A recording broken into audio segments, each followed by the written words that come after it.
저희가 다시 이제 마가복음으로 돌아와서 오늘 53번째 산자답게 살라라는 하나님 말씀을 전하겠습니다. 우리의 그 신앙을 결정하는 것이 신학입니다. 신학이 굉장히 중요합니다. 저는 개인적으로 우리 개혁주의 신앙을 갖게 된 것이 얼마나 자랑스럽고 감사한지 모르겠습니다. 제가 왜 이런 말씀을 드리냐면 신학이 목회를 결정합니다. 또 신학이 여러분의 신앙생활을 결정하는 거예요. 여러분들이 매주 이렇게 설교 말씀을 들으면서 신학을 지금 배우고 있는 거거든요. 또 제자 훈련을 통해서 또 양육을 통해서 신학을 배우는 거죠. 예수님 당시에 종교 지도자들을 우리가 생각할 때 여러분이 아시는 종교 지도자들 대표적으로 누구죠? 바리새인, 그렇죠. 또 사두개인, 그리고 제사장, 서기관들, 이런 분들입니다. 그 중에 서기관들은 그야말로 성경을 기록하면서 가르치는 사람들이고, 제사장은 사제들이고, 바리새인들은 분리주의자들이에요. 어떻게 보면 거룩을 추구하는 자들, 경건주의자들이죠. 그런데 사두개인들은 왜 사두개인이냐? 사두가 뱀의 머리가 아닙니다. 사두는 사독, 아시죠? 성경을 읽어보면 구약에 사독 제사장이 나오는데 그 조상이 사독이라고 생각하는 사람들, 사독의 제사장이었기 때문에 제사장은 혈통을 가지고 계속해서 이어집니다. 바로 그 제사장들 출신이 바로 사두개인들이에요. 예수님 당시에 제사장들이 다 바로 이 사두개파라고 생각하면 됩니다. 이들의 신학 중에 특별한 것은 오늘 본문에 나옵니다. 18절에 부활이 없다. 이게 그들의 신학이에요. 그들은 부활을 믿지 않았습니다. 부활을 믿지 않기 때문에 굉장히 인간적 현실주의자, 그렇게 말할 수가 있습니다. 그 인간의 어떤 자유의지와 책임을 강조하고, 그리고 현실주의자이기 때문에 미래에 대해서 별로 관심이 없어요. 당연히 부활을 믿지 않았던 사람들입니다. 이 사람들이 예수님에게 와서 제일 먼저 이제 말하는 것은 계대 결혼에 대해서 얘기를 합니다. 19절에 있는 그 말씀이 계대 결혼입니다. 무슨 말입니까? 이 계대 결혼이라는 것은 여기 이제 나오겠지만 어떤 사람의 형이 자식이 없이 아내를 두고 죽었다 그러면 그 동생이 아내를 취하는 거예요. 형수와 남동생이 결혼을 하는 제도. 왜냐하면 이것은 상속을 위해서 그렇습니다. 상속자를 세우고, 특별히 이제 혈통이라는 면에서 이스라엘은 선민인데 그 선민인 남편이 죽었을 때 아내가 이방인과 결혼하면 안 되거든요. 그 모슬렘들도 보면 이슬람들도 남자는 타종교를 가진 여자와 결혼하는 걸 허락하더라고요. 그러나 여자는 절대로 안 돼요. 왜냐하면 상속자를 만들기 때문입니다. 그죠? 상속자를 그가 태어나게 하기 때문이죠. 그래서 오늘 이 말씀도 그런 의미예요. 사실 왜 계대 결혼이 있냐면 그런 신앙의 혈통, 순수함, 상속자를 만들기 위함인데, 이 사두개인들은 계대 결혼인 것을 통해서 예수님에게 아주 짓궂은 질문을 하고 있습니다. 7형제가 있었는데 맏형이 죽은 거예요. 그러면 그 형의 아내는 누구와 결혼합니까? 둘째. 그럼 둘째가 또 죽었어요. 그러면 셋째가 또 죽었어. 넷째가 또 죽었어요. 다섯째, 그리고 여섯째, 일곱째까지 다 죽었네요. 그러면 이제 부활했을 때 도대체 그 아내는, 그 여자는 누구의 아내입니까? 몰라요, 우리도. 그렇죠? 이게 어려운 거 아닙니까? 왜 이러한 질문을 하느냐? 이거 말도 안 되는 얘기인데, 뭐 지어난 얘기겠지만, 그래 사두개인들의 생각에는 부활이 있으면 이런 복잡한 문제가 생긴다라는 거예요. 그러니 예수님, 부활은 맞지 않습니다. 부활은 없어야 되지 않겠습니까? 라고 그런 의도를 가지고, 아주 굉장히 부정적인 의도를 가지고 예수님에게 질문을 한 것입니다. 사두개인의 질문에 대해서 예수님의 대답은 굉장히 날카롭습니다. 24절입니다. 예수께서 이르시되 너희가 성경도 하나님의 능력도 알지 못함으로 오해함이 아니냐. 너희들 지금 오해하고 있어. 왜? 두 가지인데, 하나는 성경을 제대로 알지 못하고 또 하나는 하나님의 능력을 제대로 알지 못한다는 것입니다. 성경을 알지 못한다는 것은 구약의 부활에 관한 내용이 많은데 너희들 어떻게 종교 지도자로서 구약에 나오는 부활을 알지 못하느냐라는 거예요. 대표적으로 욥기 19장 25절 우리 같이 한번 읽어보겠습니다. 시작. 내가 알기에는 나의 대속자가 살아계시니 마침내 그가 땅 위에 서실 것이라. 여기 대속자 메시아 예수 그리스도께서 다시 살아나실 때 나도 살아날 것이다라는 그런 욥의 부활 신앙을 예수님께서 말씀하시는 거죠. 그러면서 시편 16편 9절부터 11절은 다윗의 고백입니다. 이러므로 나의 마음이 기쁘고 나의 영도 즐거워하며 내 육체도 안전히 살리니 이는 주께서 내 영혼을 수월에 버리지 아니하시며 주의 거룩한 자를 멸망시키지 않으실 것임이니이다. 다 같이 시작. 주께서 생명의 길을 내게 보이시리니 주의 앞에는 충만한 기쁨이 있고 주의 오른쪽에는 영원한 즐거움이 있나이다. 아멘. 주께서 생명의 길, 부활의 길, 그죠? 영생의 길을 내게 보이셨다. 그렇게 시편 기자 다윗이 고백을 하고 있습니다. 부활 신앙입니다. 또한 사두개인들은 하나님의 능력을 제대로 몰랐어요. 무슨 말입니까? 하나님은 선하신 창조주 하나님이십니다. 창조주 하나님은 무에서 유를 창조하신 분이에요. 그렇다면 그 창조주 하나님이 어떻게 죽은 자를 살리지 못하겠느냐? 충분히 살릴 수 있는 하나님의 능력을 말씀하고 있습니다. 그렇죠. 여러분, 하나님은 무에서 유를 창조하신 능력의 하나님이십니다. 그분은 그러므로 죽은 나를 살릴 수가 있습니다. 죽은 자도 얼마든지 부활하게 할 수 있는 분이 살아계신 하나님인 줄 믿습니다. 너희들 성경도 제대로 모르고 하나님을 제대로 알지 못하는구나. 신랄하게 그들의 내면을 파헤칩니다.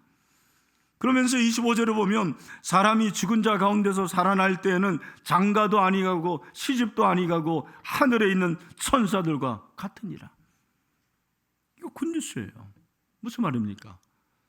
우리가 이 땅에서 결혼하고 가정을 세우는 것은 하나님이 주신 축복이에요. 근데 그건 기쁨이 있죠. 여러분, 가정에 가면 기쁘죠? 또 부부를 만나면 기쁘죠? 반갑죠? 아닌 분들도 그렇게 되기를 축원합니다. 근데 천국에 가면 결혼을 해요, 안 해요? 안 해요. 이거 굿뉴스입니까? 배드뉴스입니까? 모르겠어요. 천국에 가면 결혼 안 해요. 부부도 없어요. 왜? 천국에는 이 땅의 기쁨과 비교할 수 없는 영원한 기쁨이 충만하기 때문입니다. 그런 기쁨 비교할 수 없는 거예요. 우리가 부활해서 천국에 가면 이 세상에서 맛볼 수 없는 최고의 기쁨 누리게 될 줄로 믿습니다. 내세와 현세의 차이를 주님께서 말씀하십니다.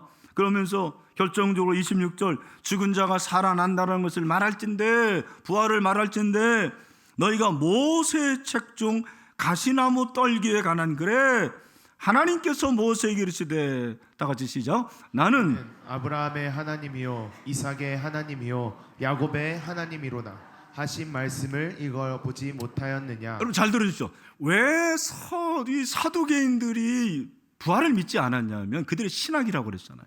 그들의 신학이 무슨 신학이냐면 모세 오경 외에는 믿지 않는 거예요. 구약에 여러 가지 율법이 있는데 그 율법 중에 이 사두개인들은 뭐만 믿어요?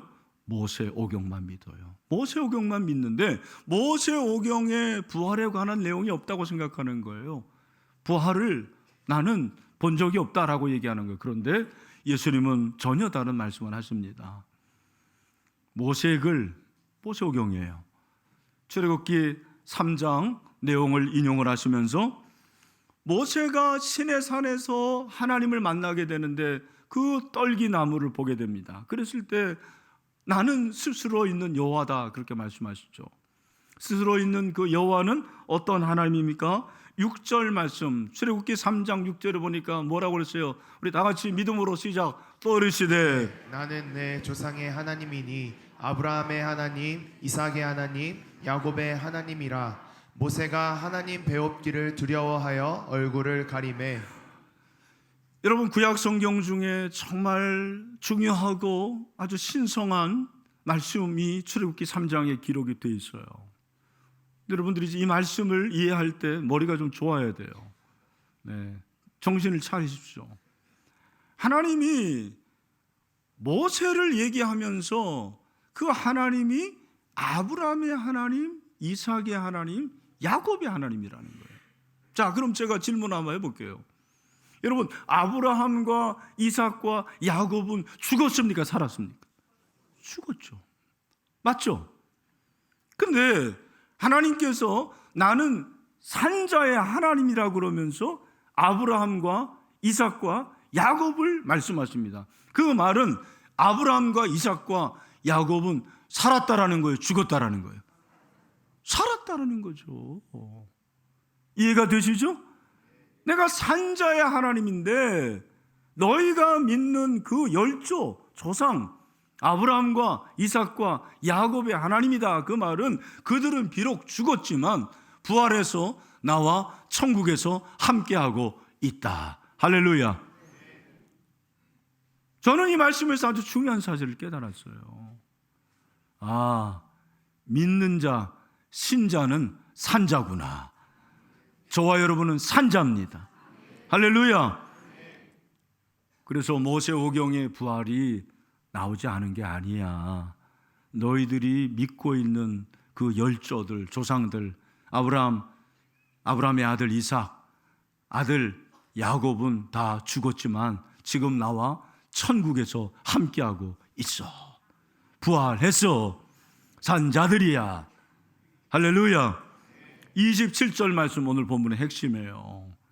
우리 다 같이 오늘 본문이 어렵지만 굉장히 간단해요. 어떻게 보면 우리 27절 말씀 믿음으로 시작. 하나님은 죽은 자의 하나님이 아니요 산자의 하나님이시라. 너희가 크게 오해하였도다 하시니라. 아멘. 여러분, 죽은 자, 불신자를 말하는 것입니다. 부활이 없는 자입니다. 산자, 생명 있는 자입니다. 살아있는 자, 그리고 하나님과 함께 거하는 자들이요. 이들은 바로 부활할 자들입니다.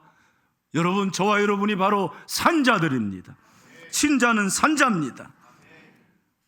사두개인들이 이 아내가 누구의 아내입니까? 라고 물어볼 게 아니고 제가 부활을 믿어야 됩니까? 라고 질문했어야 돼요. 그들은 부활을 믿지 않았습니다. 여러분 가운데서도 혹시 부활을 믿지 않는 분들이 있을 수 있겠어요. 내가 다 믿어지는데 나는 부활을 못 믿겠다. 특별히 예수님이 부활한 건 믿는데 내가 부활할 것이 믿어지지 않는다라는 분들이 간혹 있어요. 여러분 가운데 있을 수 있습니다. 근데 성경은 저와 여러분 믿는 자는 모두 다 산자들입니다. 부활할 자들입니다. 데살로니가서 4장 16절 17절에서 바울이 놀라운 고백을 하고 있어요. 들어보십시오. 주께서 호령과 천사장의 소리와 하나님의 나팔 소리로 친히 하늘로부터 강림하시리니 그리스도 안에서 죽은 자들이 먼저 일어난대요. 죽은 자들 먼저 일어나요. 그 위에 살아남은 우린 자들, 만약에 우리가 살아있을 때 예수님이 오시면 우리도 살아나게 될 줄로 믿습니다. 그런데 구름 속으로 끌어올려서 공중에서 주를 영접하게 하는, 그러니까 죽은 자들이 살아나는 거예요. 살아난 자들을, 그 살아있는 자들은 살아있는 상태에서 예수님을 보는 거죠. 그래서 맨 마지막에 그리하여 우리 다 같이 시작. 그리하여 우리가 항상 주와 함께 있으리라. 아멘. 그렇구나. 그럼 부활하는 이유는 주님과 함께 영원히 하기 때문입니다. 그러니까 내가 부활이 믿어지지 않는 것은 주님이 부활한 것도 믿을 수 없는 거예요. 여러분, 부활의 능력을 믿습니다.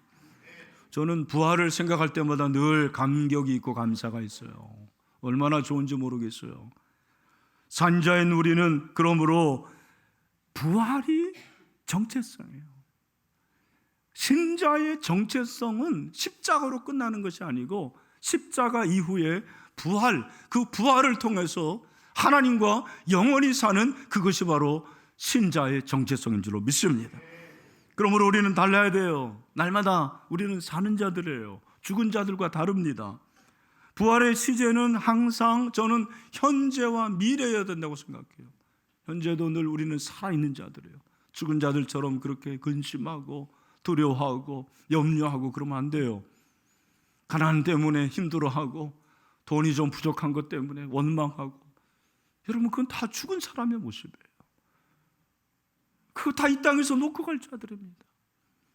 그러나 솔직히 저도 그렇고 여러분도 그렇고 이 땅에서 죽을 것들에 대해서 얼마나 우리가 목을 많이 메고 있습니까? 우리 주변에 죽게 하는 일들이 참 많습니다. 그러나 오늘 사랑하는 우리 신혜의 형제 자매 여러분, 저와 여러분은 예수로 말미암아 산 자들이 되었습니다. 가정의 문제, 직장의 문제, 그리고 건강의 문제, 사업의 문제, 그 모든 문제들 가운데서도 살아계신 예수님이 저와 여러분의 구세주가 되십니다.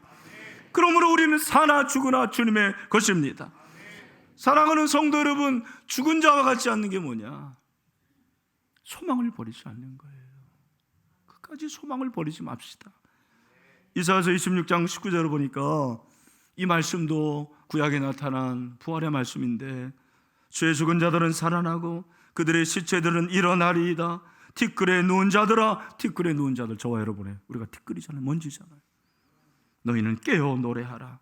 주의 이슬은 빛난 이슬이니 땅이 죽은 자들을 내놓으리라. 그래서 쉬운 성경은 이렇게 번역합니다. 우리 같이 한번 쉬운 성경으로 읽어보겠습니다. 시작. 주의 백성이 죽었으나 다시 살아날 것입니다. 그 시체들이 다시 일어날 것입니다. 먼지 가운데 누워있는 사람들아 일어나라. 그리고 기뻐하라. 하나님의 생명의 빛이 무덤 속에서 잠자는 사람들에게 이슬같이 떨어질 것이기 때문이다. 아멘. 여러분 이 말씀 믿어지십니까? 사랑하는 사람들을 먼저 보냈지만 다 일어난다라는 거예요. 함께 만날 거라는 거예요. 그것이 바로 부활의 능력입니다. 산자의 삶입니다. 우리에게 고난이 찾아옵니다. 그러나 고난을 이길 수 있는 능력이 우리에게 소망이 됩니다. 욥기 23장 10절에서 그러나 내가 가는 길을 그가 아시나니 그가 나를 단련하시는 내가 순금같이 되어 나오리라 말씀하고 있습니다. 단련해서 순금이 되는 거예요. 100%의 그런 정금이 되는 거죠. 예레미야가 3장 19절 이하에 보니까 내 고초와 재난 곧 습과 담즙을 기억하소서. 내 마음이 그것을 기억하고 내가 낙심이 되오나 이것을 내가 내 마음에 두었더니, 다 같이 시작. 그것이 오히려 나의 소망이 되었사오면, 뭐가 됐대요? 나의 소망이 되었사오면 여호와의 인자와 긍휼이 무궁하심으로 우리가 진멸되지 아니함이다. 아멘. 최근에 저하고 아주 친한 선배 목사님의 부교역자인데 15년 전에 담임 목사로 부임을 했습니다. 한 200여 명 모이는 그런 교회였는데 지난주에 이 목사님이 심근경색으로 갑자기 소천을 하셨습니다. 50대 초반입니다. 뭐 여러 가지 이유가 있겠습니다만 독감에 걸린 데다가 연말당회를 한 이틀 했는데 연말당회가 아주 어려운 당회예요. 그래서 뭐 목사님들은 회 중에서 당회를 제일 싫어한다 뭐 그런 얘기도 있는데 저는 그렇지 않습니다. 우리 연말동회는 정말 은혜가 충만합니다. 우리 장로님들이 계셔서 그런 게 아닌데 스트레스 받고, 여러분 스트레스 받지 마세요. 그래서 심근경색으로 돌아가셨는데 새벽 기도에 나와야 되는데 안 나오셔서 사모님이 목양실에 가봤더니 돌아가셨어요. 제가 그 얘기를 듣고 진짜 마음이 아팠습니다. 남의 얘기가 같지 않더라고요. 중학교 다니는 아들하고 또 초등학교 다니는 자녀가 있다고 하던데 그 자녀들의 마음은 어떨까라는 그런 생각도 들었습니다. 만약에 그것이 끝이라면 그 인생은 얼마나 불행한 것입니까? 그러나 그것이 끝이 아닙니다. 여러분, 영광스러운 주의 사역을 감당하고 하나님의 부름을 받았기 때문에 그 영혼은 다시 살아나게 될 줄로 믿습니다. 산자의 하나님이십니다. 하나님은 살아계십니다. 사도 바울은 늘 이 세 가지를 마음에 담았더라고요. 그게 뭐냐면 예수 그리스도와 십자가의 고난과 부활의 능력이에요. 이 세 가지가 같이 가요. 뭐라고요? 예수 그리스도, 그 다음에 십자가의 고난, 세 번째는 부활의 능력. 이 세 가지가 같이 가는 거예요. 빌립보서 3장 10절 11절 우리 다 같이 한번 읽어봐요. 가정에 있는 분들 시작. 내가 그리스도와 그 부활의 권능과 그 고난의 참여함을 알고자 하여 그의 죽으심을 본받아 어떻게 해서든지 죽은 자 가운데서 부활에 이르려 하노니. 아멘. 여기 보니까 예수 그리스도와 십자가의 고난과 부활의 권능을 내가 알려고 했다라는 거예요. 어떻게 알 수 있습니까? 늘 예수님과 깊은 교제 가운데서 주님께서 힘들지만 십자가의 고난을 이겨낼 부활의 권능을 주셨습니다. 늘 그는 그것 때문에 감사했어요. 근데 중요한 것은 오늘 이 본문에 보니까 어떻게 해서든지 죽은 자 가운데서 부활에 이르려 하노니. 사도 바울도 산자처럼 살지 못하게 하는 그런 고난도 있었고 그런 슬픔도 있었고 아픔도 있었지만 그는 믿음을 바라보면서 생명의 하나님과 교제함으로 비록 육신의 것은 다 죽는다 할지라도 영원한 저 천국의 마지막 날에 육체까지 부활함으로써 완전한 부활을 체험할 것을 확신했습니다. 이것이 산자의 신앙입니다. 오늘 우리 가운데 이러한 산자의 신앙이 회복되면 좋겠습니다. 사랑하는 신들의 형제자매 여러분, 우리 죽은 자처럼 살지 맙시다. 죽은 자처럼 살지 마세요. 죽을 것처럼 살지 맙시다. 우리는 반드시 살아납니다. 다시 부활합니다. 산자답게 살아갑시다. 그래서 승리할 수 있는 여러분이 되시기를, 제가 되기를 주님의 이름으로 축원합니다.